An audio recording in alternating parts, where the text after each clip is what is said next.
quite a long time to get around to watching Mona Lisa Smile. Not for any reason in particular, although I do think a tiny part of me was holding back because I'd heard such positive things about it that I wasn't sure if it would live up to expectations. I was actually quite surprised to see that it only has a rating of 6.5 out of 10 on IMDb.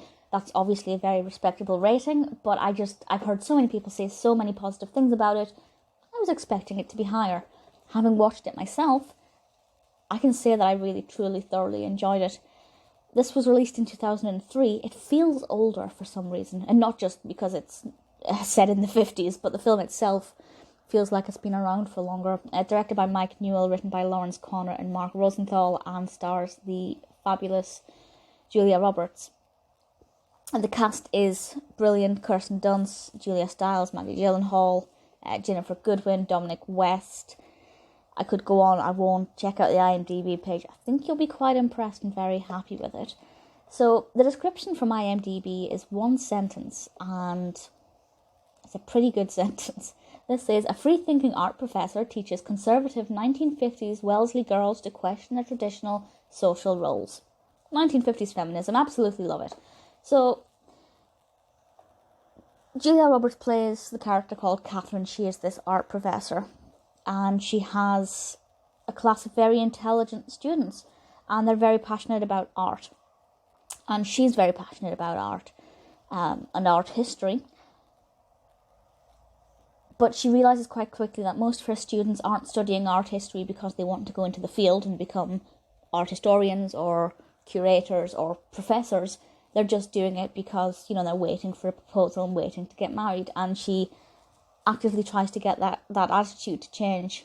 And I think the reason that this narrative works so well is because she's such a beautiful character. I absolutely love her. I think everybody should have a professor or teacher like Katherine. She is fabulous.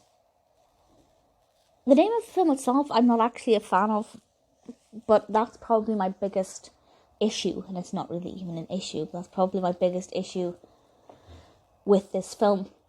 Apparently, according to Wikipedia, Julia Roberts actually received $25 million for this film, which was allegedly the highest ever for an actress at that time, and I can't say whether or not her performance is worth $25 million, because that's more money than I will ever see in my life.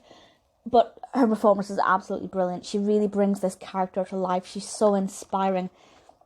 She has some great dialogue, and with some of the girls, she has kind of great monologue speeches. I think she's a treasure. She's absolutely fabulous. If that role wasn't cast right, if she wasn't played by the right actress, this could have fallen down. It's got a strong narrative, but it needed a strong character to be carried by a strong actress, and that's exactly what it's got. Mona Lisa Smile is a beautiful film. It lives up to the hype. I think I like it more than the 6.5 out of 10 average IMDb. I'm going to give it a 7, because it's beautiful, it's stunning. It's frustrating when the girls don't seem to want to spread their wings, but it's moving and motivating and absolutely worth watching.